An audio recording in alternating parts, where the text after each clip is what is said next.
কালাৰটো মাৰিছিলোঁ কিন্তু চাই ল'ব নেকি এইখন প্লেটতে হৈ যাব এখন প্লেটত দিব নে দুখন প্লেট এখন প্লেট এইখনটো ইনাগুৰেশ্যনখনৰ বেলেগ হ'ব এইখনটো আগতে ফাউণ্ডেশ্যন কৰা নহয় জানো ফাউণ্ডেশ্যনটো স্যাৰ কি ৰাইট সাইডে লগাই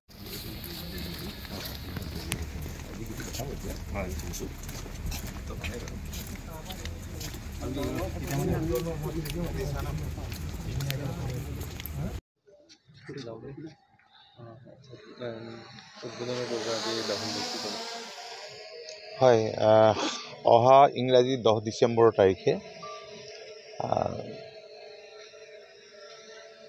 নিৰ্মাণ হৈ থকা বৰাগাঁৱত এই শ্বহীদ স্মাৰক উদ্যানখন মাননীয় মুখ্যমন্ত্ৰী ডক্টৰ হিমন্ত বিশ্ব শৰ্মা ডাঙৰীয়াই মুকলি কৰিব উদ্বোধন কৰিব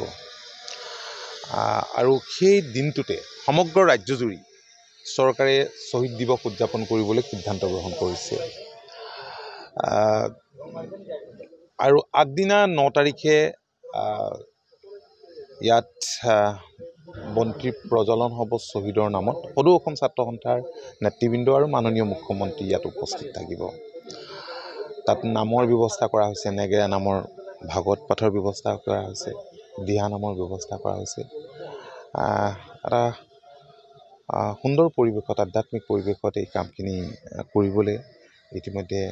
ব্যৱস্থা গ্ৰহণ কৰা হৈছে তো আপোনালোকে যি স্মাৰক উদ্যান দেখিছে ইয়াত শ্বহীদসকলৰ ষ্টেচু ইয়াত থাকিব বহুত শ্বহীদৰ ফটো আমি নোপোৱাৰ কাৰণে ষ্টেচু নিৰ্মাণ কৰিব পৰা নাই যদিও তেওঁলোকৰ নাম থাকিব আৰু যদি ফটো সংগ্ৰহ কৰিব পৰা যায় তাৰ কাৰণে চেষ্টাও কৰি থকা হৈছে তেতিয়াহ'লে সেইসকলৰ ষ্টেচু তেনেধৰণে নিৰ্মাণ কৰা হ'ব ইয়াত মেডিটেশ্যনৰ ব্যৱস্থা আছে চাইকেলিঙৰ ব্যৱস্থা আছে